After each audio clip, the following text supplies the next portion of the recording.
Hello, everybody.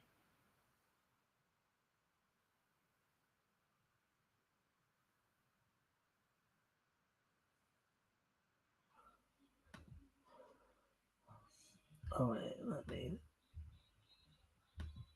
All right. Well, happy Leap Day, everybody. We're just waiting for my guest co-host tonight to come in. Thinking it might be either Shadowhawk or Rex Prison. I think one or both of them. Or Devil Flyer, as you guys know him as. We're just waiting on them to come in.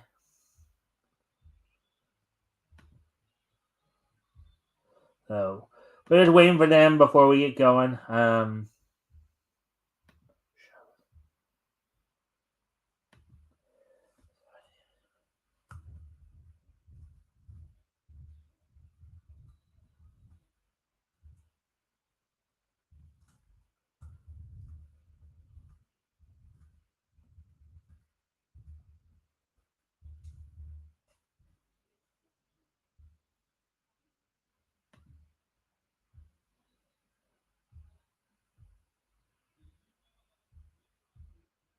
Let's see. Oh, there he is. There you are. I was getting a little concerned because I noticed that you hadn't come on yet. So I was just letting you know we were getting started. Okay. Yeah. Yeah. All I'm right. filling in. I'm filling in for Shadowhawk because he's got to rest, man. He's got to work tomorrow, and he's dog tired. So. All right. So we ask you to pop in for him then. Yeah. All right. Well, thanks for coming in.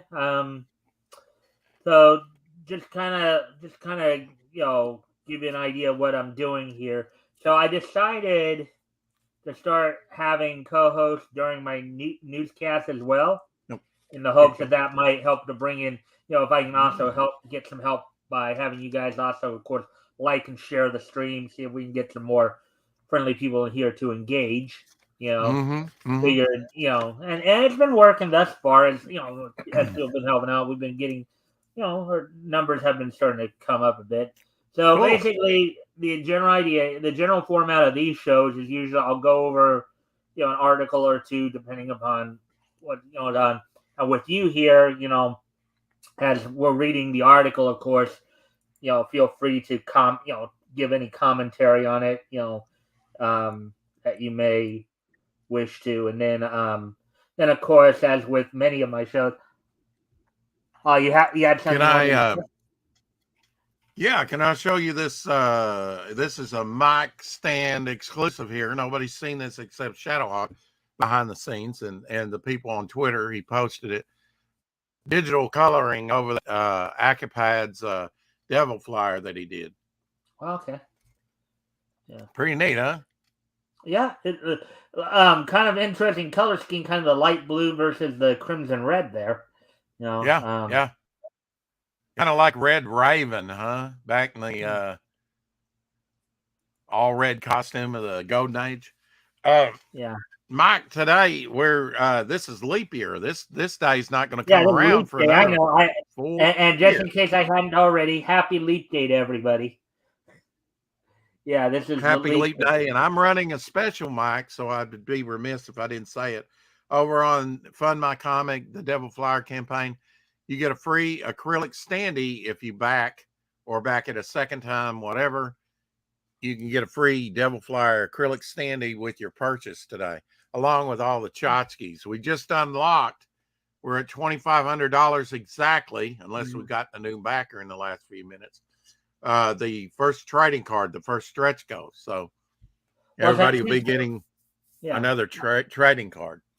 Well, since we're kind of in that mode running a little bit, Rex, would you like to do a little intro? Maybe talk about what projects you're working on. Share any links. You're already starting it anyway. I might as well just let you run with it for a moment to let you get everything out you want to get out on that. So go for it. Sure. Here is the link in the chat to the Fund My Comic campaign. I have an ash can up on Indiegogo too. If you, and you just look under Devil Flyer for that too, and it'll come up. Um, if I put out an ash can last year around this time, uh, fulfilled it and whatnot, and now we're doing this 48 page a Devil's Weapon epic size 48-page one shot. And like I said, we've got 41 backers. Only 3 days to go on the campaign. $2,500 raised in the last 26 days. Up new on the campaign, we have a bog tapestry. We have a digital tier that we just added that a couple people backed. Why don't I just bring that up real quick, Mike, and you. All right. That way, share screen and they can see what I'm talking about. All right. And I can also play the trailer for them. In fact, what I'm going to do here, I'm going to do one better here. Okay. I'm going to enlarge that. All right. Our faces won't be there, but I'm sure that you can talk about it from the shadows there if you want. Yeah, give people a better look at it. Play the trailer real quick.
Interesting color scheme because I think Doc uses that same. Doc has been using that same color scheme too.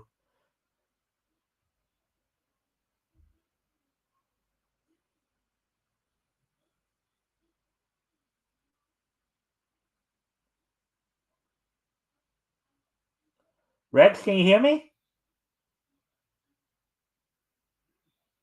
Sorry, I muted myself during that. I was actually speaking. Yeah. Yeah, Doc did the trailer. So he might have been partial to that color scheme. Here's a taken from John Dillard's his cover A, what the acrylic standee will look like right there. Everybody gets a free one today that backs the campaign for up till 12:30 tomorrow. All right. That's Central Time. That'll be a full 24 hours. We do have a new digital tier up there. A couple backers that back that. So you have John Dillard's cover A, and then you have the watercolor done by John Fernandez. That'll probably have the big 10-cent price tag on it, like it's a golden age. Maybe a little. Yeah, well, I saw the page count you said there was 48 pages, which is that's reminiscent of maybe more like I would say more Silver Age or late Golden Age, because early Golden Age it was like 64 pages, and then eventually did drop down to like 48 or larger. I've seen like 96 pages. Some of those things were big. Sort of. Well, I remember in particular DC had something called the Big Book of comics at one point, which was like, I think, as you said, 90 to 100 pages. Yeah, 48. Seeing crowdfunding seems to be about the norm, so I kind of went with this. This is magazine size. It is a magazine. We have Jimmy Reyes wraparound cover that'll be up. We have a blank variant cover for drawing here for $20, so you get $5 knocked off of that. So if you have 3 backers on that.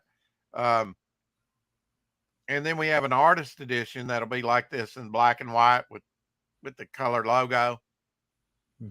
Hope to be able to raise enough to put a dust jacket Hmm. We have a drawing tier if you want to be drawn in. Two people have taken me up on this offer of being Hmm. drawn into the book. We have original artwork up from the campaign, and this is kind of a revisioning of Devil Flyer, where he actually had like a bird-like skull, Hmm. kind of like a Ghost Rider does Devil Flyer thing that John did early on. That I Hmm. just happen to have the original too. I've got original concept drawings here. The Hmm. Mighty Battle Brick is a new character that's going to be in there. Old Man Bog. Have a drawing tier here. Draw any character.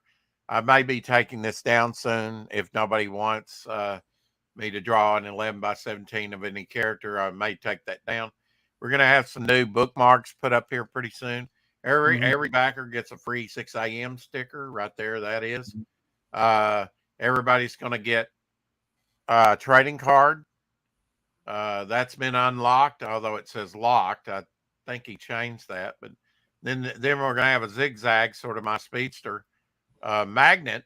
That'll be the next thing that everybody gets if we reach that goal. All And right. Critical Blast is fulfilling this campaign. RJ's been getting real busy on the publishing and distributing side of things. I know. Absolutely. Like, Some of these last images here are done by Blaylock with the bystander character. Of course, the killer clown there from the Grave Tale story, and he did a Devil Flyer there, and then I had him do a villain that is alluded to in this issue, uh, called the director there, the bald guy with the glasses. mhm. The bystander story is what I'm working on right now to finish the book. All right. About 8 or 9 pages for that, All right. and we'll be done. We've got a tapestry up there, and we have an original painting on 11 by 17 Mhm. Bristol by Bog. Uh, Original acrylic painting by Doc Blaylock up for sale. All And right. if you buy the tapestry, I'm going to give you a tapestry plus a book and all All the right. shots. So Sounds you like not you got a lot of good tiers going there to try to really promote your book there. Um, let me ask you this because okay? obviously on my channel here there are probably people, there might be some people who might end up watching that haven't actually had a chance to go watch your channel yet. Okay. And Yep. so what I wanted to do what I wanted to ask you, of course, since we are kind of promoting a book here at the moment here, Mhm. for those who may not know what your book is or what your comic is, Right. would you like to enlighten us? Tell us a little bit about it, like the title, like what it's Sure. about, all that. Sure. Kind of Yeah. tell everybody what it's all about and stuff like that.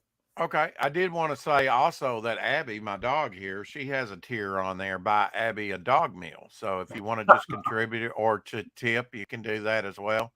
Yeah, I Um, think I heard about that the other day or something like that, right? yeah, yeah. I think we put together a pretty good campaign here. Hmm.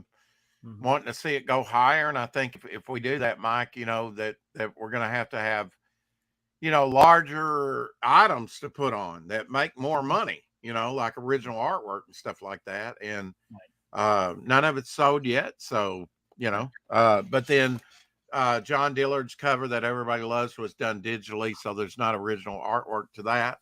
Hmm. All the original Devil Flyer pages were kept by the artist. I have some prelim stuff and some making of stuff that's up there, and I have work that I've put up there. The story of Devil Flyer is basically a guy that makes a kind of a Faustian deal with this chaotic type ancient evil, right? And it's almost like he opens Pandora's box unwittingly a second time. Hmm. He's not a free agent. He's kind of been kind of like a puppet on a string for the evil guy. For everything good he does, bad kind of follows it up. It's not that he's cursed or anything. In a way, I guess you could say he's cursed, but the way I first envisioned him was sort of like it's sort of like a Doctor Strange character. Although I know he looks nothing like Doctor Strange. Well, In fact, which Doctor Strange are we talking about? Because there's been a number of Doctor Stranges in the comics. Marvel Doctor Strange, The Marvel Doctor, the Ditko, yeah. And only you would know that, Mike. Only you would know that. But yeah, that so there was more than one Doctor Strange. Yeah, yeah. I think for most of us, there's Well, I only think one. But actually there's two. I think most people would know of. there, There's Marvel's Doctor Stephen Strange, and then right. there's of course Doctor or Professor Hugo Strange, Batman's arch enemy. But I discovered Yeah. something a few months ago at Thrilling Comics by Standard had a Yeah. Doctor Strange, a Doctor Hugo Strange themselves. Yeah, there were Doctor Stranges before Marvel's Doctor Stranges for sure. Right. Sort of this resurrected, Spawn like with Doctor Strange. Kind of looks like Hawkman. He's got wings. Mm-hmm. I kind of looked at him as like a Roman centurion. In fact, the helmet that I first designed for him, John the artist threw that out, put the beak on him, and made him look more like a mask or a helmet, like a superhero. That was not my original design. I had the trident. The tail comes from like Nightcrawler from the X-Men. He's got that green Spawn like energy that Spawn has. Since he had wings and can fly, he's got the devil's tail. He's got the trident. When I designed him, I said devil flyer, demon flyer. I like devil flyer over devil. He does control these pterodactyl-like things that you saw on that Golden Age cover in the background by the moon. Those are called demon flyers. They're in the chaotic realm where the story arc the climax to the story will wind up. This is a big story arc, but all the stories are interlinked with Devil Flyer. And basically, he's a man out of time, kind of like Captain America, Mike. He was born in 1899. The reason I did that was I wanted something, because like you're old enough, I'm old enough to have seen the 20th century, but none of us living has seen the 19th century. So I just wanted to place him back 1 year into that century. Yeah. Just from the kind of mindset, there's difference between born the same year Dr. Richard Occult was born. Yeah. And around the time of Yellow Kid, the start of comics in America, kind of. Yeah. So that would have made him, I had to calculate that up, Mike, because he was barely old enough to fight at the very end of World War I, but he wouldn't be too was born old. in 1899. At the end of World War I, he would have been like 18 or 19, depending upon right. So he was old enough to fight in World War I, and he was not too old to fight in World War II. So that's a little bit of Devil Flyer's backstory that you get told up front. His origin is actually going to start with issue 7 after the climax of issue 6. We're leading up to this big apocalyptic event that Devil Flyer is trying to stop. Like I said, for every good deed he does, he has to kind of remove this firewall, this thing keeping this power in check, this ancient evil from invading the earth. So the more he interacts and does good, there's going to be consequences leading up to almost, maybe the end of the world. So in the meantime, he's going to be meeting all these other superpowered characters, Enderman, Bog, things like that, and be kind of gathering them into a group to battle this great evil at the climax of the story, the conclusion of the story. And then so it sounds like you got a few issues in mind. Then, it sounds like you got a bit of a story running. You're running with a bit of a story. So from the sounds of it, you're going right into some action in the first 6 issues, and then you're going to do kind of a flashback to the origin in issue 7. That's I said, how can I top the first story arc? How can I kind of top that? I'll tell his origin. It'll be time to tell his origin then. You know, people will That- be invested in him. That's an interesting Mhm. take on it, because usually most people will start with the origin and then Yeah, and I think work that's boring a chronologically. lot of times. Sometimes I'm interested in that. It just depends on how it's done. But a Right. lot of books do that. Or Yeah, and they sometimes the problem with that too is it can become a little too formulaic. So it's like, yeah, there's not, exactly. you know, and that's where things Especially like on team books, Mike. I've seen they do an origin story or something like that, and then they have stat sheets, like power sheets in the background. It's mhm. like, I just want a good story. I want good characterization. And if the story's good, it seems like they're trying to cram in three, trying to cram in too much Mhm. at one time. Yeah. Well, I think it You, also depends upon your fan base, because, granted, maybe not Mhm. everybody would care for it. Like, I'm one of those who I actually do like the stat sheets. I do like kind of I do getting too, but why do you have to do it in issue one okay, I when see you're it. not really invested in the characters yet? You're just learning about the characters. I get that you want to pass on this information, but I would rather learn about it more gradually, Right. you And know? that's usually the best way to do it. But it also depends upon how how you're reading it and why you're reading. Like Yeah. maybe for the normal layman fan, Yeah. or for people who are just reading it, just for reading it for pleasure's sake. Yeah, you And make a good point. Like when I'm doing the historical comic retrospect, yes, I'll sometimes will go over the mhm, stat sheets just as kind of a primer to prepare everybody for what we'll be reading. right. But Mhm. I think it depends on that too. Um, I'm just saying that, you know, I think by issue 6, my readership will be there. They already like the character, and mhm, he's a mysterious character, and they want to know more about him. hmm, yeah, By that point, right now, mhm, nobody could really care. yeah. But after they've read some development of stories After that he's after they've gotten invested in the story, then right, then they'll. then's the time to tell the origin, if at all. I think Mhm, they should have never told Wolverine's origin. I think he was better as a man of mystery, not knowing how old he was mhm, or where he came from. mhm. I think he's much more of an interesting character if you don't nail it down. Some things need to be left up to the imagination, Mike. I think. Yeah. Well, I think there are a lot of people out there who would agree with you. All Yeah. right. So, is there anything else you'd like to add before we move on? Well, just again, this day only comes around 4 days, Every 4 years, every yes. 4 years. So I Yeah. thought I would do something special and, you know, offer them a standee along with it. So if you miss out on it, you just miss out on it. But Um, it won't hurt my feelings. But I thought I would do something special because I really do like this day. It only comes around. So in the up till 12:30 tomorrow, if you back my book, you get a free acrylic standee with it, and of course you'll get all the tchotchkes. Right now, we're looking at two trading cards, one 6 a.m. Devil Flyer sticker. Hey, go away. And go away. Yeah.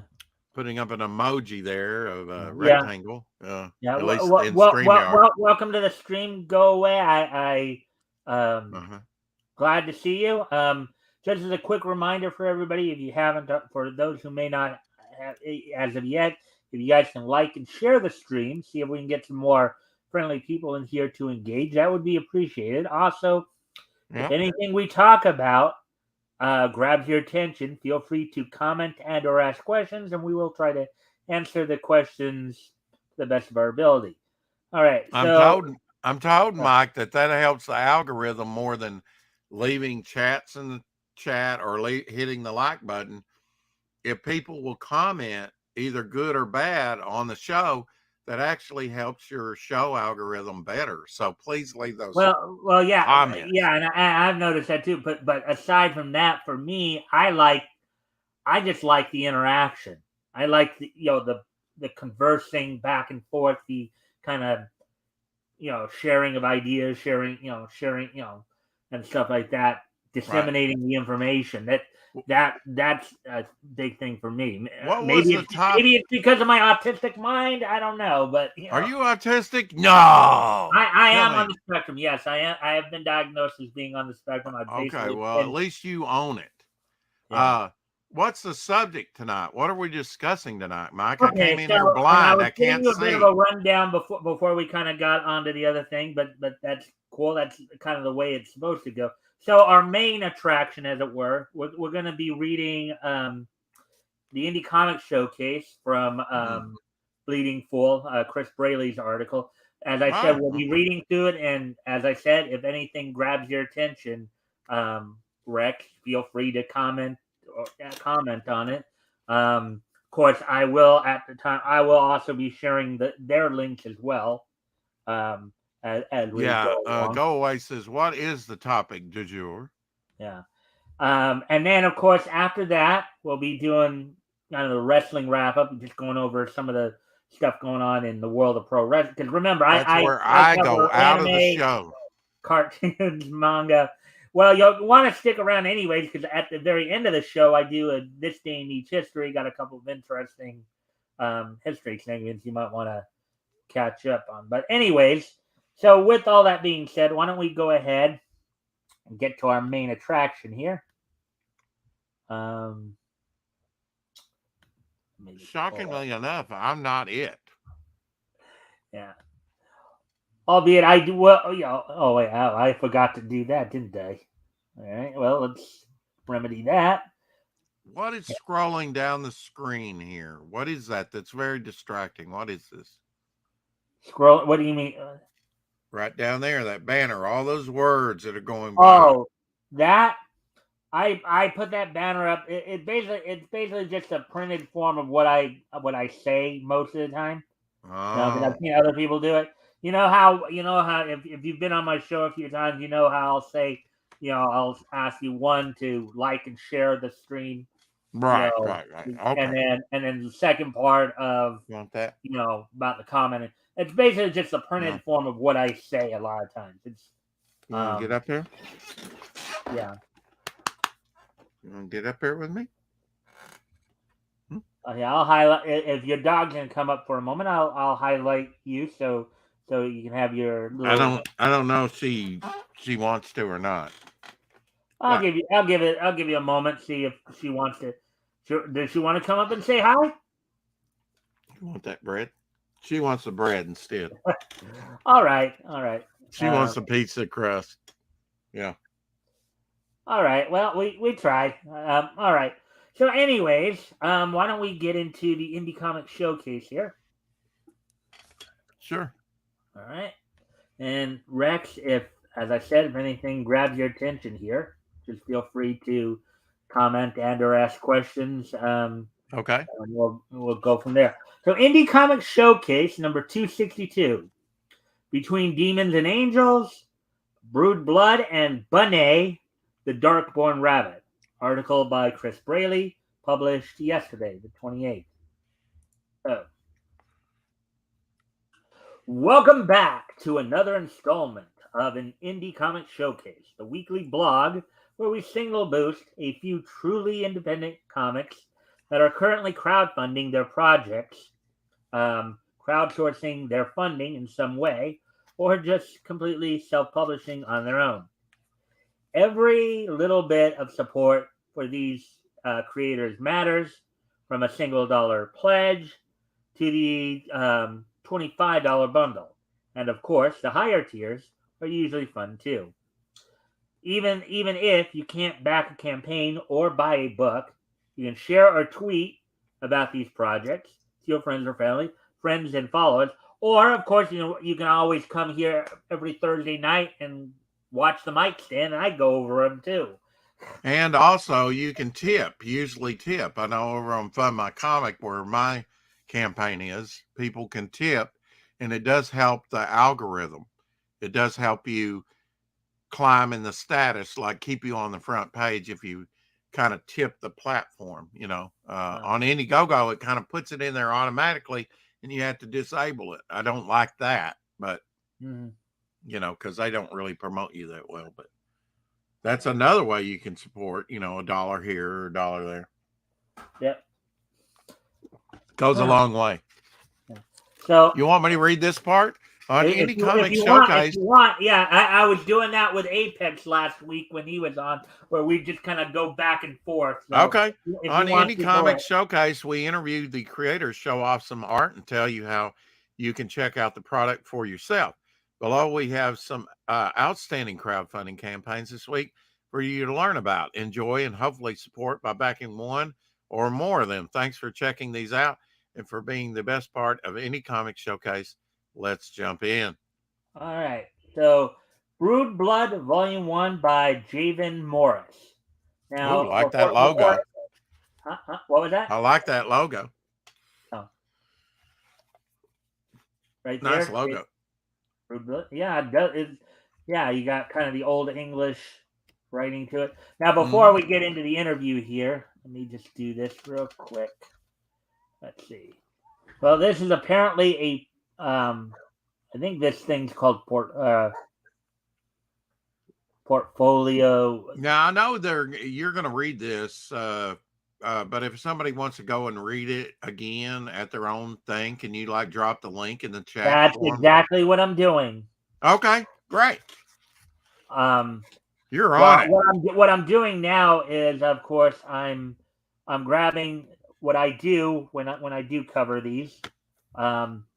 Is I will go and grab the link to share in the chat for people who may want to go look at it on their own here. Yeah.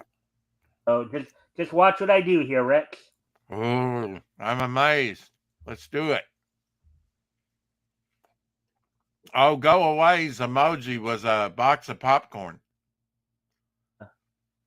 Just to let you know. He's eating popcorn while watching us. Maybe. You want the last bit of crust? You've had a lot. You can have it when I'm done.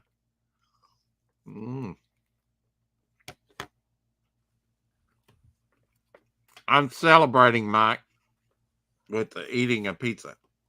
All right. So, Rex, all right. Here it is right here. This is basically what I do. I'll usually, in all caps, of course, put the title up, and then the link. And if you guys want to go check out the check it out. Yeah, I'm looking. Check out the campaign for yourself. I'm looking at that myself. That's wild, man. Yeah. It's got some wild stuff on it. All right, and then go away said, strangely enough, I was actually just eating pizza. Okay, so great minds think alike. Hey there, great Rex? minds think alike. I am too. Okay, so for this one, Rex, I'll read Chris's I'll read Chris Braley, and then you read Javen Morris. Okay? Maybe. Okay. But wait, did you want to or no? I'm eating pizza, but I'll try. Oh, okay. Well, I mean, if that's kind of the way we did it last week, is I do one, and I'm here to shake things up, Mike. Okay. All right. So, Chris Braley, welcome to Indie Comic Showcase, Javen. Can you briefly tell us the elevator pitch for it? Our story follows Jonas Willerick, the hardworking heir to his family estate, as he returns to his hometown at the request of an old friend who claims someone has been coordinating the recent series of murders. Jonas finds himself at the doorstep of a young private investigator named Shino to ask for her help in navigating the changing city. But Jonas wonders if Shino's team is more trouble than they're worth. Brood Blood Volume 1 is my 51-page pen-drawn fantasy thriller graphic novel. Well, that's an odd number, so we know that can't be right. It has to be even. So he must have some pinups or something in the back to make it more than 51 pages. Probably, Rex is here to put a bustle in your hedgerow. Uh, Go I have away, no son. idea what all that is, but well, No. look at the artwork here. Some of the sketch work here, Rex. Yeah, this And is it's like a portfolio where they've got character development and black and white things, and yeah. Well, I think that's what the site is actually called that he's working from his portfolio. Look, imagine that. How did I know that? Because I have it pulled up from your chat, and I'm looking at it. all right. And he's got character model sheets up there, Mm-hmm. penciled pages, colored finish pieces, interior shots. It's pretty Yeah. wild. Yeah. All right. So continuing on, then, Chris, where did the idea for this comic come from? Now, see, he rooks me into this. He gets one little line, and I get a whole freaking paragraph. Anyway, the ideal for Brood Blood. See, I have to talk authoritatively because I'm supposed to be GM and know about this, and I have no idea, no clue whatsoever. But anyway, Javen, yeah, just the ideal for Brood Blood, as if I would know, came from as I was browsing for a show to watch, bored out of my skull. I realized I wanted a mix of European fantasy and anime, but I wanted it to be beautiful, like how classical drawings were. This book is how I would combine all those things to make something that feels like a D&D campaign. I've decided to self-publish it mostly because I believe in the story and more than anyone else. No one else would care as much as me to try and push it to those people who would really resonate. It would really resonate with. That's what I'm trying to do with it. and it's funny how he says that to Rex, because Mm-hmm. as I've been covering these indie comic showcase stories, Mm-hmm. and as I've kind of gotten to know a little bit more about, of course, the indie comic community, the Yes. indie community, Yes. that seems to be a common sentiment. That seems to be a very common sentiment. The idea of basically they want to strike out on their own because they don't necessarily want somebody like over their shoulder or pressing on them to do things a certain way. They want to do it their own way. It does seem like Right. a very And common sentiment. it's interesting that he wants the integrity of the product to be a certain thing, and he wants to get it to the people this will resonate with. And I think Right. indie is a good way to do that, to find your audience and Hmm. give them what they want, you know. Well, especially when we've talked a lot about over the last 2, 3, 4, 5 years here Mm-hmm. about how a lot of the mainstream creators, no matter what genre, whether it's like comics, anime, cartoons, movies, what have you, how it seems like all the mainstream want to do, or all the mainstream creators want to do, the big two, what have you, is they just want to keep pushing agendas. They don't seem to care about the story. They just want to preach at people and all that. But then you Yeah. go to the independent stuff, and lo and behold, they say, no, we want a good story. We know people Right. want a good story, and we want to reach out to those people who want a I good guess you could say their agenda, because both the mainstream is pushing an agenda, like you're saying, story. Hmm. and it's an agenda that you as a comic fan are not interested in. Right. If you were interested in that, you'd watch CNN or NBC or something, Right. Hmm. news, because it's all Right. over. Right. You just don't want it in your comics. But Right. the or indie, or really they have or an our agenda. cartoons or our anime or our movies, or our TV shows, Right. And they have an agenda as well. They want to tell you a story and leave all that stuff out, Hmm. or at least more organically put it in there where it makes sense and it's not preachy. It's not knock you over the heads. You can talk about politics and have a difficult, Right. different political slant and convey that without being overbearing with it. And it's Right. that way with any subject, really. Yeah. This. Uh, I think what most comic book fans want is they want the story first. They don't mind messaging as long as the messaging doesn't overwhelm the story. I think you're right there, Mike. I mean, that was one thing that Amanda B told me when I was thinking about releasing Devil Flyer and getting it out to people last year. I said, I could give you two more books, two more ash cans in 6 months, maybe, run two more campaigns and finish the story, the Devil Flyer story. I'm glad I didn't do that, really.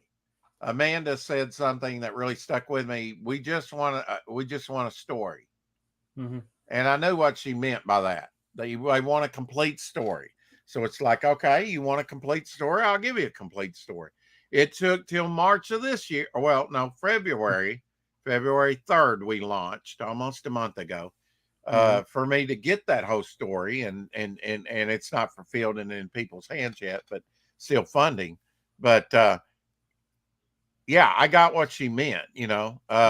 People just want a good story, know that you can tell a good story and put good visuals with it. I think the visuals are what first grab you, and then the story comes secondary. But then if they pick up your first book and they know you can tell a pretty decent story and they can offer up pretty decent art and you can deliver, I think people appreciate that and they'll come back for more if they're really engaged. If they're not engaged by it, they may stay home next time. Yeah. All And right. not give me. So, anyways, let's get back to the article because we got quite a bit to get through. Okay. Okay. So, and I'll kind of just slow down through the. No, don't slow down. Hell no. That's Well, no, I just not slow down like super. I'm just talking about just so you can look at okay. It's your line. Go ahead. All right, Chris. Who is Brood Blood aimed at? Is it appropriate for all ages? This is mostly for teens and young adult readers. It's for readers looking for something spooky and cute, but also exciting and a little dark. Kind of an interesting combination: spooky, cute, and a little dark. Kind of an interesting combination, wouldn't you say so, there, Rex? I would say so, but I don't want to because if we comment on every little thing, we'll be here for 3 hours. Yeah, exactly. All right, Chris, talk about your creative style and how you developed it, Javen. I've been interested in ink drawing since I saw the awesome work modern artists were doing in comics. After trying my hand at digital painting and 3D tools, I have come back to really focus on specializing in ink as my medium. I am heavily influenced by Golden Age ink illustrators and the processes that they used, which are more concerned with composition and lighting. I have learned so many useful things in my training that I continue to use them, even if I do a lot of it manually. For example, I use 3D models of buildings that I print in a light blue color on the comic page as my underdrawing, but then I hand draw over everything. So let me ask you something as a quick question as a comic creator here. Sure. He said there that he's influenced by Golden Age ink illustrators. Now, as a comic creator yourself, do you see that in the work that we've seen so thus far? It didn't jump out at me, but I'm glad to see that he's doing uh, traditional stuff, and I don't really look at the 3D modeling for the buildings as a kind of a cheat. He's kind of using it as a tool, to do the more complex renderings, to be more on model and to maybe expedite and be quicker with some things. I don't see any problem with that. I actually like this black and white stuff. I don't know if this is going to be a black and white project or if it's going to be in full color. That's going to make a big difference with this project. And how you perceive it. Do you see the Golden Age influence in these drawings right here? I don't know. Do you? I don't. I really don't. Not in Um, this. I Not in don't, this. I don't, again, I'm not as artistically inclined, so Yeah. it would be harder for me to tell. Well, now Um, how much Golden Age stuff have you seen? well, I've seen a lot of it, but most of like a lot of stuff I've seen from the Golden Age by comparison to today. It's Now, granted, simple. that's the drawings overall. I'm not, I don't know that, Yeah. I couldn't like visually tell the differences between, let's say, the inking and the coloring Well, and let me take a stab at it. If you'll go back up to say this image right there, that's well, okay. That image. I don't think most Golden Age art stories are going to have this level of detail. They're just not. This rendering, this hatching, the texture on the floorboards, the texture on the walls. I think it's going to be much more blank backgrounds, maybe colored. It's just going to be simply rendered. Panels are not going to be interlinked like this is into one whole big scene. right. It doesn't have much of a Golden Age vibe at all. I think my Devil Flyer story has more of a Golden Age vibe. It's very simplistic uh, in its rendering, and in fact, I didn't really think of it at the time when John was drawing it, but yeah, his style probably is a little retro and more Silver Age or Golden Age in style. Well, But now this here, I don't get a mhm, Golden Age vibe off any of this, really. all right. But Uh, that's fine if he's incorporating something that he likes, and if he's really getting some inspiration from the Golden Age to do this is fine. I just don't get the Golden Age vibe off of it, and yeah, that's I fine. mean, now from my layman perspective, right? Yeah, It doesn't seem like Golden Age to me, because at least from what I've seen when I've been yeah. covering those Golden Age comics, right? I The think art, it's just. I the, think the it's art, just. the art to me, the art, and I guess it's for me, it's one of the things that makes it more appealing to me as well, Yeah. on a personal level, is that Uh-huh. the art the Golden Age art for the most part seems a bit more, for lack of a, I don't know if you'd call this an insult or not. I would hope you wouldn't, but this is just my perspective. But the Golden Age art, the original Golden Age art, seems to me cartoony. It can be. I mean, depending on the style of the artist, but Mhm. I would say comparing it with this stuff is just too detailed. Not that they Yeah. didn't have detailed stuff back in the Golden Age, but most of it was a simpler style. And it Right. was, they did not, I guarantee you that this person put in more time than what the average Golden Age artist did. They were being paid $5 per page, and those pages were huge. So they had a Mhm. lot to draw, and they weren't getting paid very much money for it. So, Well, yeah, I mean, whatever. particularly Will Eisner and Sam Iger and those two, because they were contributing stories to a Yeah, now number of different companies. like the spirit. Now that is some. Not just the spirit, but they were contributing. They were contributing stories to Fiction House. They were contributing stories to Quality. They were contributing stories, I think, to Centaur. They were Yeah, I get it. those I two get it. were like they were contributing stories to a number of different companies. I get it. Yeah, especially in the early days, like you said, with Centaur in the late 30s. Uh, Mhm. and that was like the Amazing Man stories and things like that were more Mhm. simplistic. Yeah. But, as time went by and he introduced the spirit, look at all the design work that would later influence people like Jim Steranko, probably Frank Frazetta Mhm. and Wally Wood and some others, Al Williamson. Mhm. Now there was some detailed stuff. Look at Alex Raymond doing Mhm. Flash Gordon, Mhm. but I just don't get a Golden Age vibe off this artwork. It's good, it's clean, it's detailed, he's got a nice style here. But Mhm. I just don't get a Golden Age vibe off. But if that's what he's thinking about when he's doing it and it's working for him, I'm fine with it. Okay, so we're gonna move on here. Okay.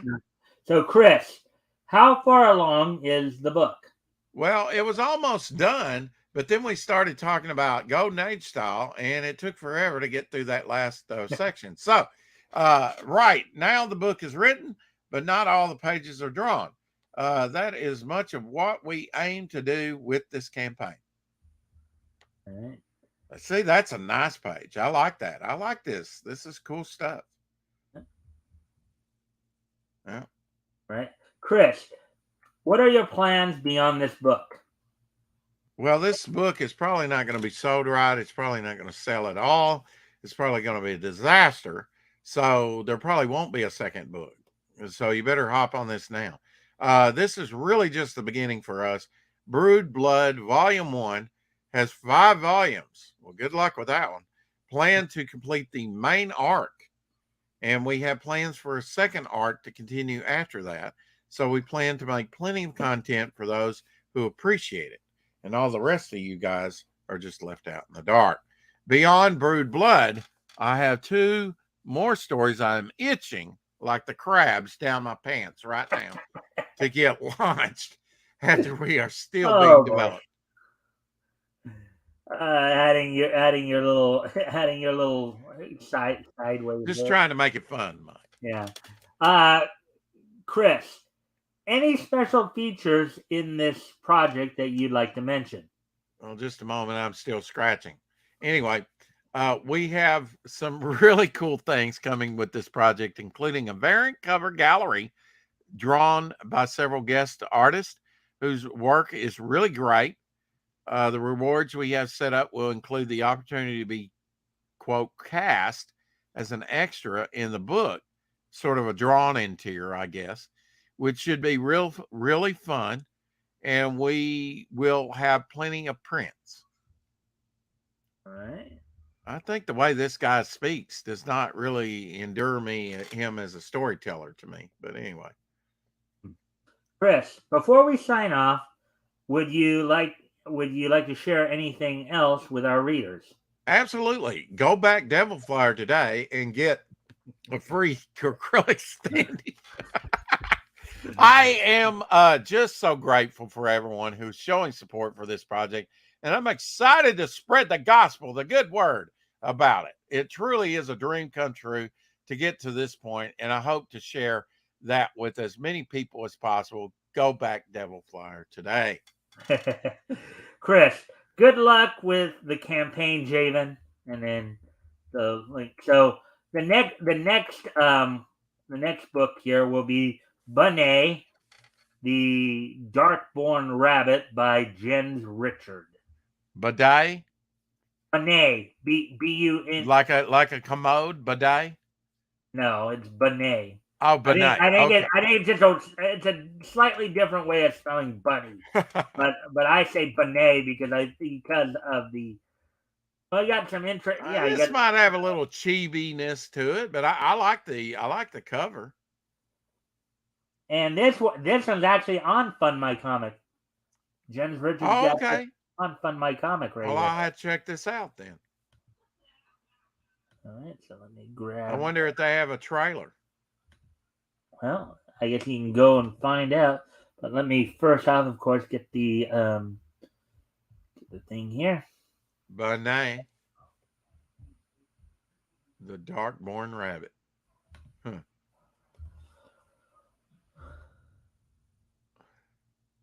How was that pizza go away? I had pepperoni. How about you?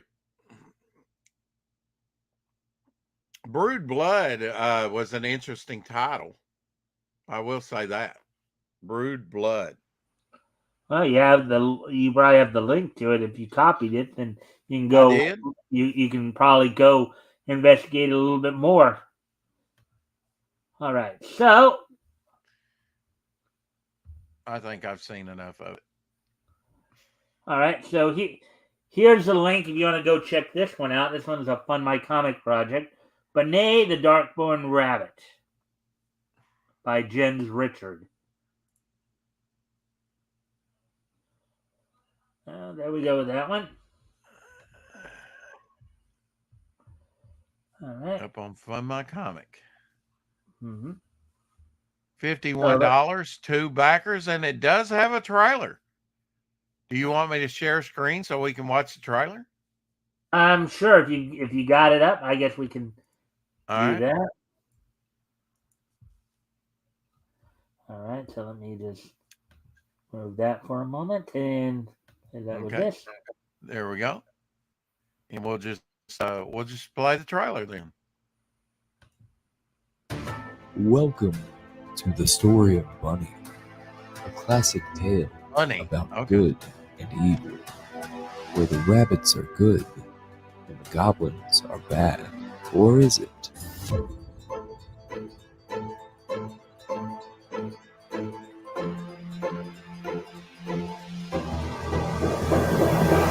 Bunny is a unique take on classic tale. The writing alone took 4 years. Now we are ready to tell the world about something special. Comic book and treasure. BunnyComic.com. Interesting. 4 years on the writing. Asking for Mhm. $700, 7% there. 59 days to go. So it just launched February 23rd, ends April 29th. Mm-hmm. So we're on Find My Comic. Wow.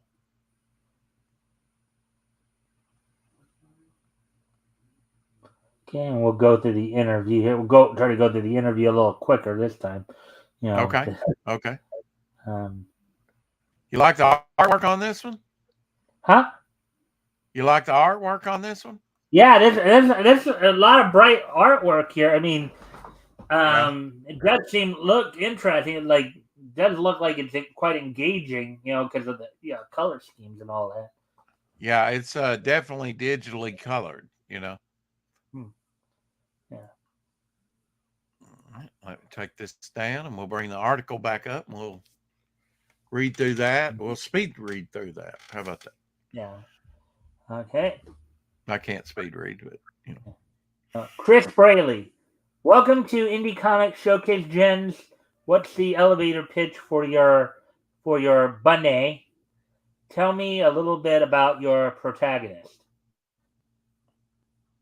Uh Bunny is born evil, but believes her faith is written for something greater. She must seek balance and alliances and convince the world and herself that she isn't the threat, but the hope. 30 pages, full colors, in a cute, childish style, but not for children. It'll Hmm. give them nightmares, folks. Chris, what led to your decision to self-publish this? To prove the world that originally isn't dead. Oh, to prove, I believe I that think he meant it's to say to originality. prove to the world that originality isn't dead. It's not always about the story, but how you tell it. Hmm. Interesting perspective there. Well, he said 4 years in the making. He ought to have it down by now, huh? Yeah. Chris, how would you describe the art style here? Horrendous. The colors are off. It's no, it's the style I wanted was the Nordic style I grew up with. A colorful style in the Nordic fantasy. And Nathan and wait, see, that's a conjunction, and you don't start a sentence with a conjunction. I'm just saying. But this is an interview, right? So Uh, whoever wrote it up might CB, stop it. You're writing it up wrong. And Nathan had that style. Even if he is from us, it has been I an believe that's educational U.S. journey. Oh, okay. Even if he is from you. Now, see, they don't need to abbreviate. They need to make it clear United States, even though he's from the United States. How about using complete sentences, folks? It has been an educational journey for both of us, and he definitely grew up with the job. All right. Mm. He definitely grew up with the job as working on it. Oh, Okay. that's not good. I don't know. You look at her leg right there. It looks like she might be bleeding as Menstruating. we're walking. She's menstruating. It's her time. Don't point that out. It's on past. Oh no, did she lose a foot? I'm sorry. Chris, let's discuss your creative team that contributed to this project. Who is helping you here? They weren't much help at all. They always showed up late. But anyway, I won't throw them under the bus too hard. Without my team, I'm nothing. The beta readers and their feedback kept me rewriting for 4 years. I thought I would never finish this pilot. Anyway, and reconsider a lot. The concept drawing and colorist support that took Nathan Williams' burden off the mini pages is what made this possible. So yeah, there was some grammatical structure issues there in that line too. And that yeah, I mean, really, there is wisdom in a multitude of counsel, right? uh-huh. A lot of opinions. If seek the opinions of people who are more learned than yourself, not people that are going to say, "Oh, that looks good. You started a sentence with a conjunction. You didn't get your thought over here. This is easy to read." Chris, what's your production workflow like? Nathan and I both are both on day jobs and with family. This is only a hobby that grew on us. We didn't take it seriously. We finally got it out, and we expect you to buy it and back it. It's only a hobby. We don't take this stuff seriously. Oh, boy. All right. A little embellishment there. I'm sorry if I hurt their campaign.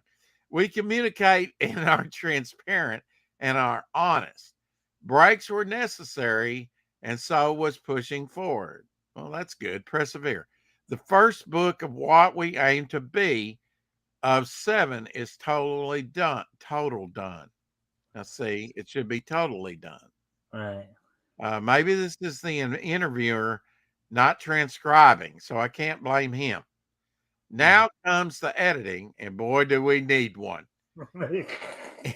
And making it ready for print.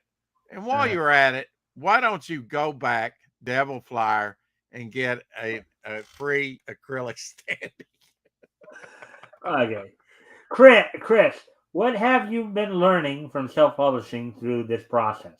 That I will not become a millionaire overnight, and that dreams are made, learned, and not given by luck alone. And now that's true enough, right? Yeah, All right. Chris, are there more stories you want to tell? Besides my cyberpunk novels, yes. If Bunny becomes a success, the world will be gifted with 7 original issues of this epic fantasy story. Are you looking forward to that gift, Rex?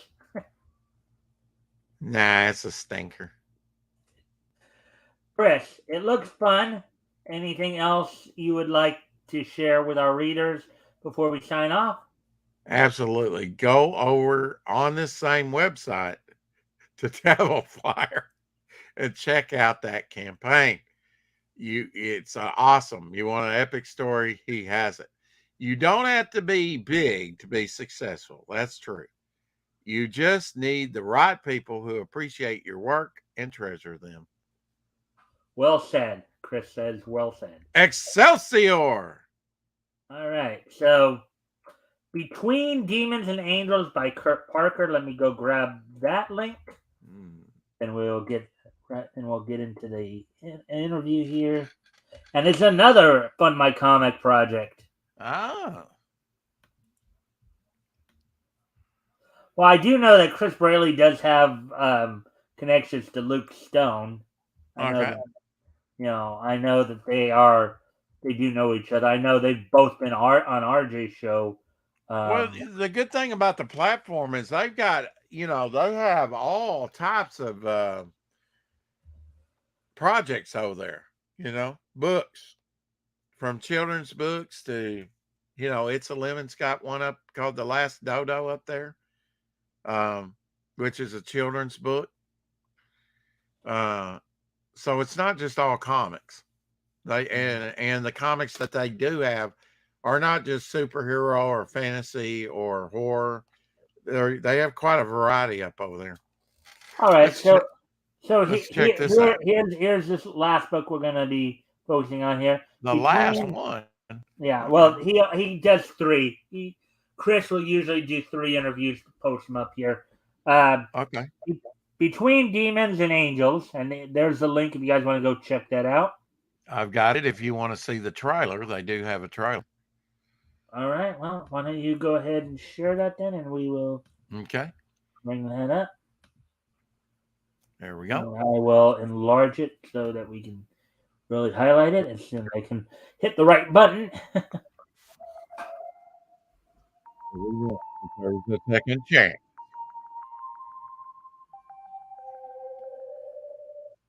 Hey, baby.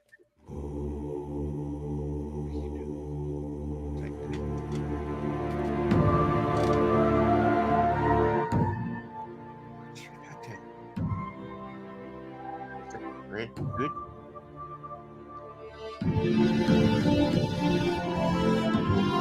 Second chance and fun.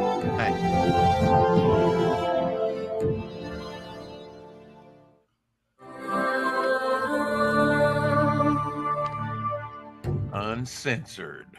Oh yeah. Back in today. 3 backers, $140 raised in 15 days. It is a storefront with no end date. Their funding goal is 200, so they're 70% there. Let's take a look at some of the artwork, huh? Mm-hmm. Back cover. Wow. Interesting. What do you think about this one, Mike? Yeah, it looks interesting. Kind of, I get more of the sci-fi graphic feel of it. You know. Yeah. Kind of alien worlds or something. That's kind of a scary image there, right? With their eyes glowing and sunset and looking into the cave. You can tell this is digitally colored as well. That's where you can get all this. I meant by sci-fi feel to it. Yeah. First book in a continuing dark fantasy series, it says.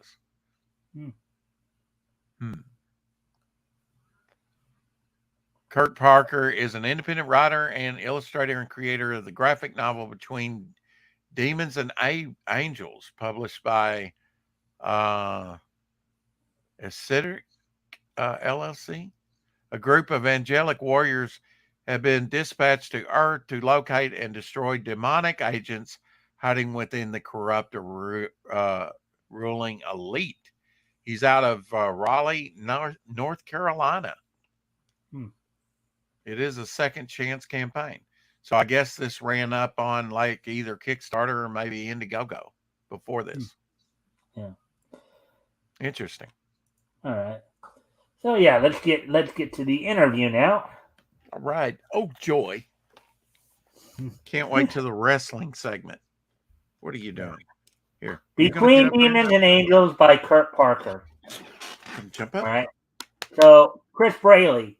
Welcome to Indie Comics Showcase, Kurt. What's your elevator pitch for Between Angels and Demons? Between Angels and Demons is an epic dark fantasy about a group of angelic warriors dispatched to Earth to locate and destroy demonic agents hidden within the corrupt ruling elite. Whew. I think I just read that. That's a common theme, isn't it, in stories? Yeah. Good and evil. Chris, based on a true story then, right?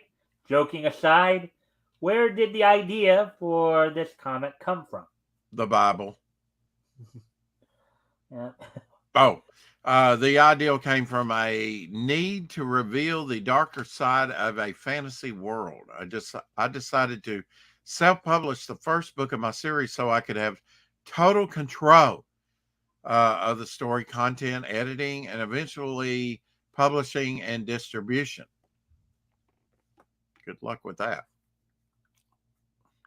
We were talking about that earlier too. That's what a lot of these guys are doing, right? Yeah. Yeah. Chris, what kind of comic readers is this suited for?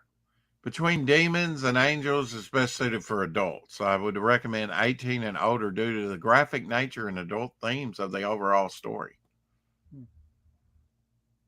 Little shamanism there, it looks like, with that little horned, like some shaman or witch doctor, huh?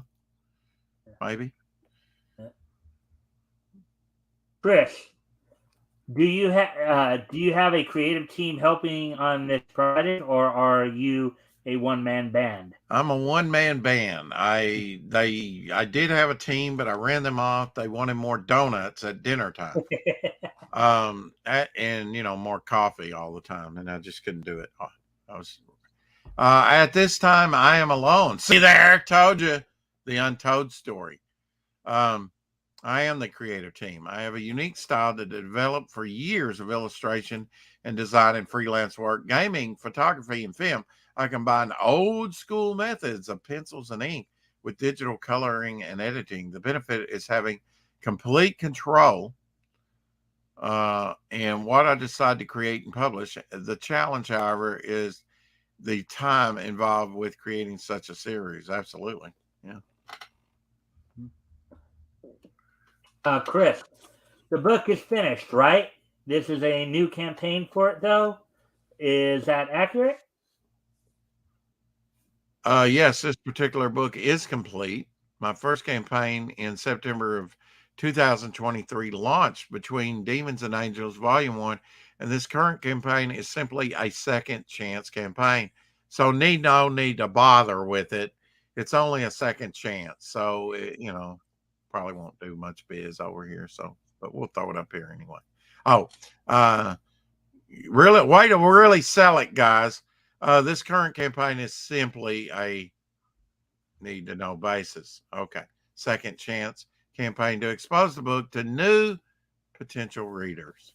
Fair enough. They didn't say what platform they were on formally. I assume it's Kickstarter. Yeah, but we know because we looked it up.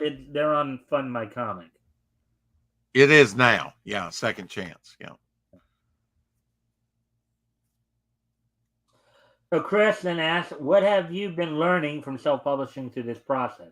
Oh my God, it's so hard, so difficult, especially the distribution part. Self-publishing is very time-consuming. That's because you're trying to do it all yourself, dummy. Anyway, a lot of work goes into creating your own project, which continues through the publishing, promotion, and crowdfunding. Duh. Okay, let's see. And of course, just a reminder to everybody, I know I haven't said this in a while, but if you guys can, of course, if you haven't already, if you can like and share the stream, see if we can get some more friendly people to engage, that'd be appreciated. Also, if anything here grabs your attention, feel free to comment and or ask questions. We'll try to answer the questions to the best of our ability. So anyways, back to the article. Chris, what are your plans beyond this book? We're big supporters of Fund My Comic. Are you offering any? Wait a minute. Okay, sorry. Volume 1 was completed in. Wait. I'm on the wrong screen. Wait a minute. Or maybe I'm not. Volume 1 was completed in September 2023, and I immediately began working on the next book in the series, Volume 2, to be introduced in a crowdfunding campaign set for April of 2024 on Fund My Comic. All right. So then Chris then asked, you need to go outside? Chris was asking here. Chris asked here, we're big supporters of Fund My Comic. Are you offering any interesting perks here that you'd like to mention? So this is probably where you got confused. You were reading that one. Okay. This edition has a new variant cover as well as the option of purchasing the edition with the original cover for from the first campaign. All right. Very nice work. All right. Kristen asked, any closing comments you'd like to share with our readers before we sign off? Well, as good as this campaign looks, I think you should definitely go over to Devil Flyer campaign and check out that new acrylic standee that you will get for free. But besides that, I hope people will take a minute to look at the campaign and make note of the upcoming campaign in April for the next book. All right. Well, Kristen says, good luck, Kurt. We're rooting for you. And we will go check out Devil Flyer's campaign. All right. So that's it for this installment. If you're a creator ramping up your own campaign or have a comic available for purchase online and you want to be featured in our weekly column, click here. So, hey, Rex, maybe you might want to reach out to Bleeding Fool there and maybe have them help you out too. Yeah, there are some platforms. I think Michael Prankroft has one as well that I've not been taking advantage of. For exposing my project to some new eyes. So may have to do that here in the future here pretty soon. Well, you're always welcome on my show to do that too, especially the Sunday show. We have the panel show. We have more people on too to help push everything out as well. Very unique. Yeah. And follow Indie Comics Showcase on Twitter at Indie Comics, and reach out to them for more eyes on your crowdfunding comic project. Until next time, support Indie Comics. Oh, there we go with that. Excelsior. So how did you like all that, Rex? You don't want to know. My guess is you weren't too keen on some of the grammatical issues there, right? Well, were you? Not really. I mean, if anything, I do that quite a bit when I cover these articles. I will when I see when I see like typos and grammatical. And that errors, might have been just how it was. I point those out too. That might have been just the transcribing of it, but you would think if they're professional, they say, this is the interview. Does this look good to you? Can I put this out? And if I was the person being interviewed, I'd say, not as is. Please, this is wrong, because it makes both parties look bad in my, I mean, you want me to buy your comic, but even in the interview, there's mistakes like that.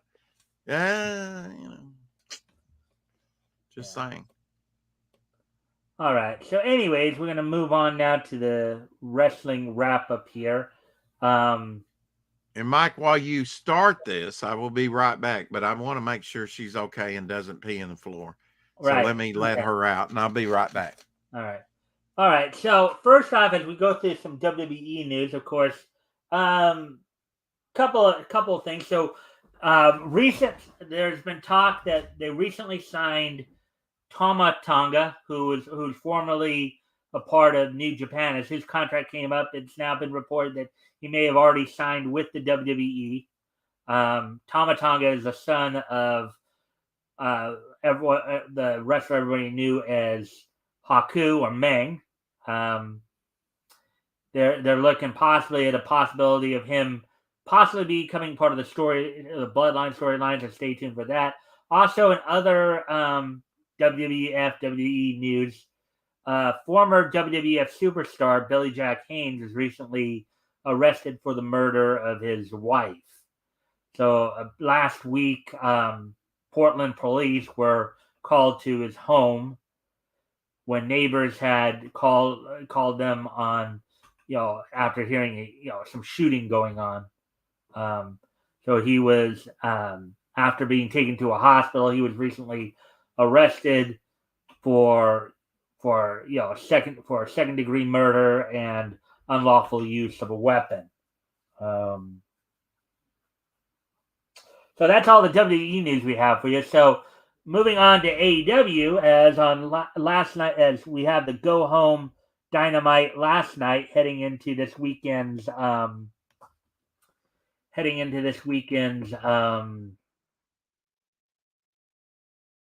Revolution pay-per-view, and we'll go over that as well. On last night's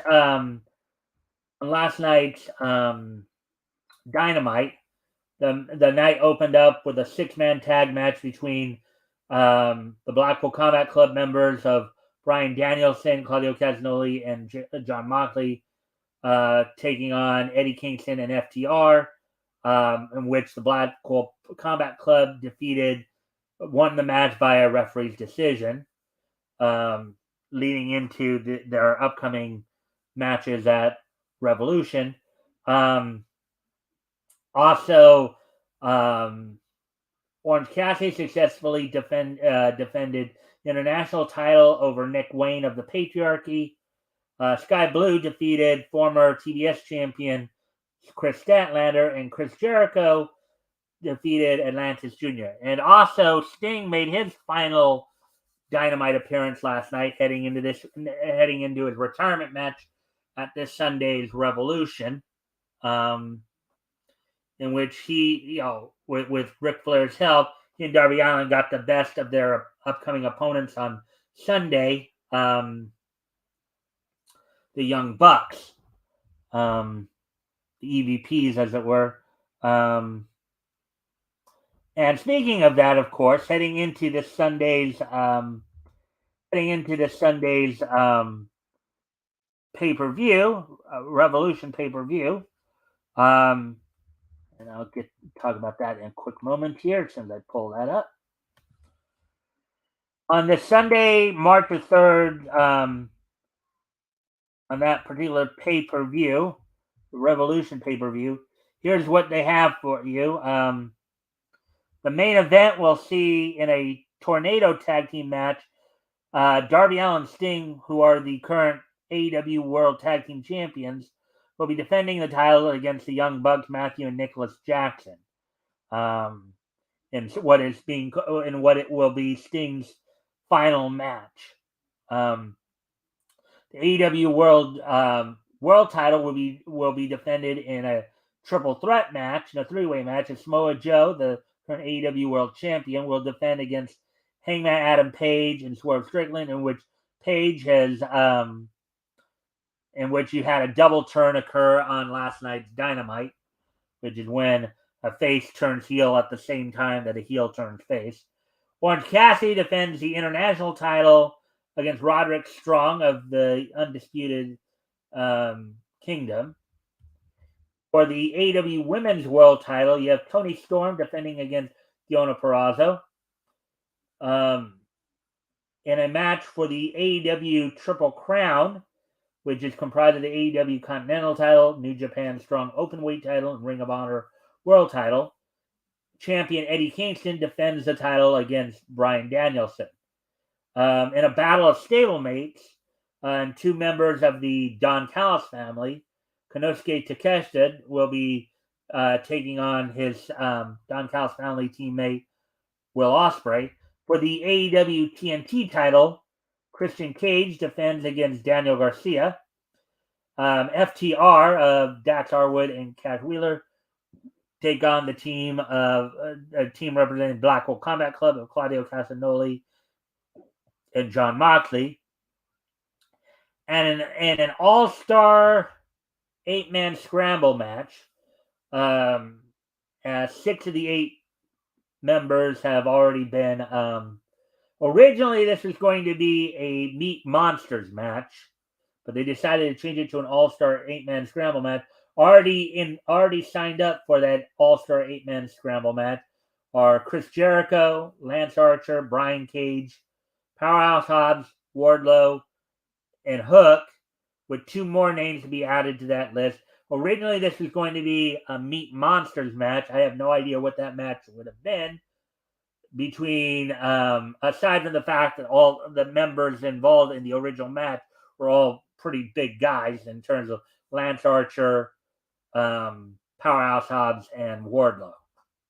So That's all I got for you on the AEW news items. So moving on to tonight's Impact. Tonight's Impact, we're going to go over what will be going down on tonight's Impact on Access TV. Oh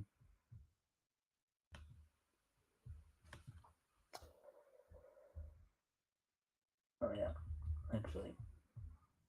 On tonight's Impact, we'll of course go over the results on Monday, but on tonight's Impact, you have Speedball Mike Bailey taking on Steve Macklin, a Laredo Kid taking on Jake Something. Joe Hendry and Rich Swann will be teaming up to take on Diener and AJ Francis in a number one contendership match for the Knockouts World Title. Zaya Brookside takes on Tasha Steelz, and in the main event, 6-man tag team match in which TNA World Tag Team Champions ABC, Ace Austin and Chris Bay, team with number one contender to the TNA World Heavyweight title, Eric Young, taking on the system of TNA World Champion Moose and Eddie Edwards and Brian Myers. So that's all I got for the TNA news. Now there's a couple other big events coming up over the weekend here. One from Major League Wrestling, and then the other from NWA. So actually tonight in New York, Major League Wrestling will be having a couple of events. I guess they'll be taping them back to back for later TV tapings. The two events that will be happening for Major League Wrestling tonight. The first one is Once Upon a Time in New York. And the one feature matchup on there, we'll see in a number one contendership match for the MLW World Featherweight title. Former MLW Women's World Featherweight Champion Demi Exo will be taking on Zeta, who will go on to face current champ Janai Kai. And then after this show, MLW will have another event they'll be taping, Intimidation Games. The main event for that one will be in a battle of two Japanese wrestling legends. Satoshi Kojima will be defending the MLW World Heavyweight Championship against Minoru Suzuki. Of course, at about a month ago, Kojima had become the first multiple-time MLW World Heavyweight Champion by defeating Alex Kane. But he will be defending that title against Minoru Suzuki. Rocky Romero defends the World Middleweight title against Mystico. Selena de la Renta will be in Rocky Romero's corner. Cesar Duran will be in Mystico's corner. Former MLW World Heavyweight Champion Kane takes on the debuting Bobby Fish. The New York City Tag Team Street Fight, the calling members of Sami Callihan and Ricky Shane Page, the current MLW Openweight Champion, National Openweight Champion, will be taking on the team of Akira and Jake Crist. Matt Riddle takes on Big Bad Tito. MLW World Tag Team titles will be on the line as a second gear crew will be taking on second gear crew of One Called Manders and Matthew Justice will be taking on the World Titan Federation duo of Davey Boy Smith Jr. and Tom Lawler. And with all that being said as well, one other thing that we can also talk about is also happening and that's happening tonight. Those two events are happening tonight from the Melrose Ballroom in New York City. But coming up this Saturday, the 2nd, NWA will be holding its Hard Times event. And that is the NWA as in the National Wrestling Alliance.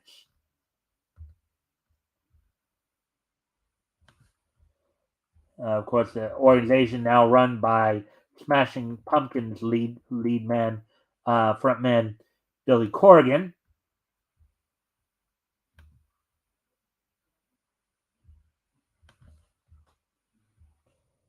as at this Saturday's Hard Times pay-per-view, the main event thus far will be Kenzie Page defending the NWA Women's World Women's title against Natalia Markova.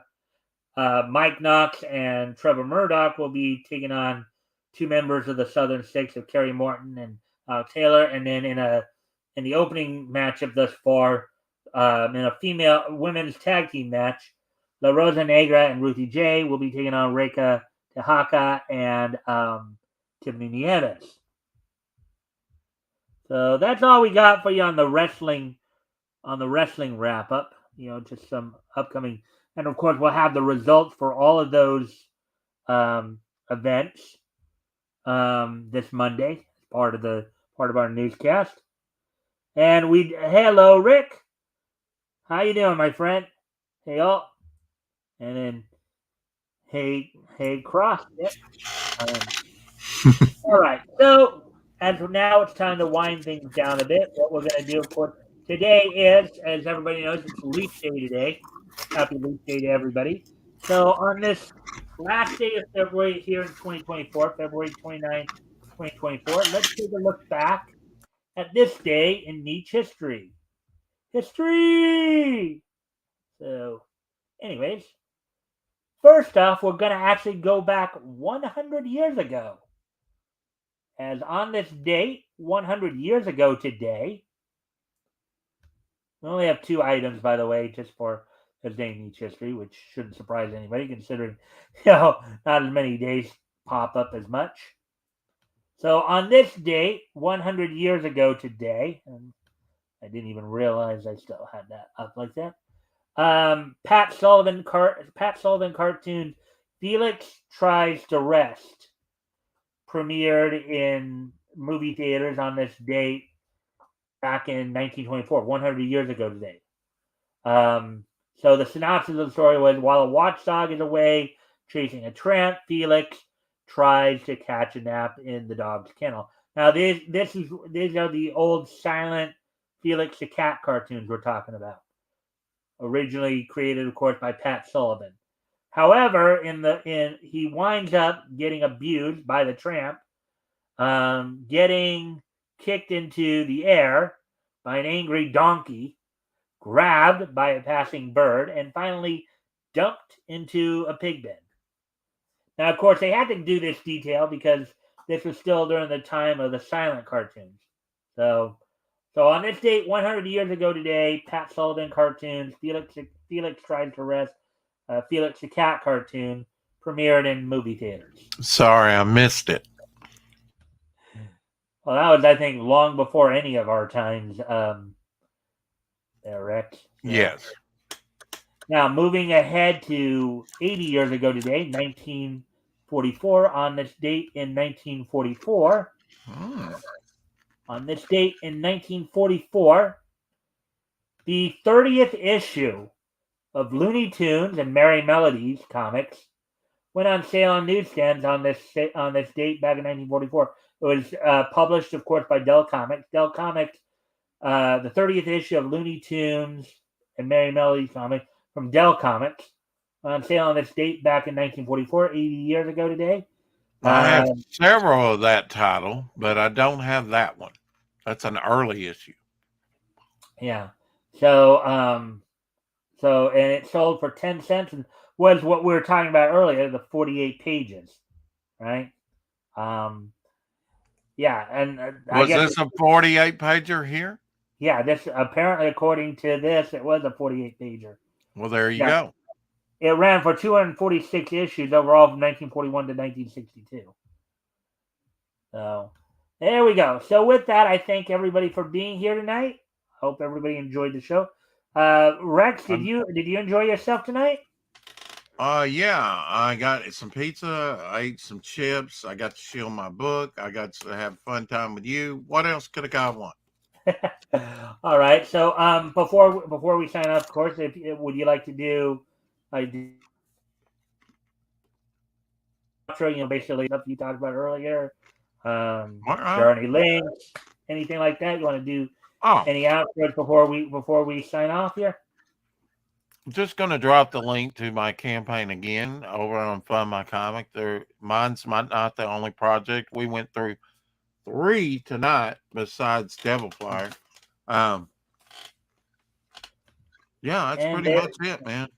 Yeah, and there's the link for you guys to go check that out. And until 12:30 tomorrow, Rex has some very interesting.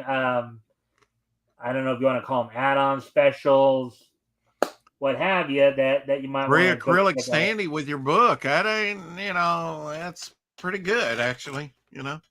Just back the book, you get a free acrylic standee plus all the tchotchkes.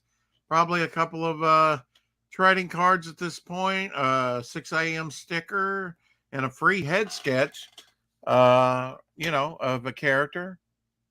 Here's one I'm working on now, werewolf. So, yeah. Got a bunch of other things over there. Check it out. All right. So with that, I thank everybody for being here. I hope everybody enjoyed the show. I know I did. And with that, we shall. And don't forget, tomorrow night I'll have Terry from Mighty Geek Studios on with me, as we'll be finishing up our coverage of January of 1940. Going through some books that went on sale from United Feature Syndicate. We'll be looking at, of course, the 15th issue of the single series set of books.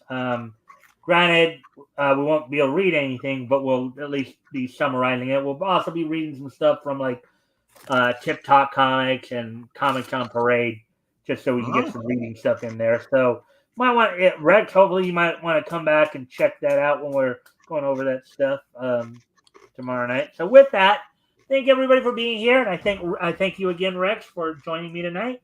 Thank you. Hopefully we can get you back on Sunday, and then we can even go a little bit more into detail about. I'm glad my internet didn't give out this time. Yeah. Yep. All right. So with that, I thank everybody for being here, and we will see you all tomorrow. Bye. Bye.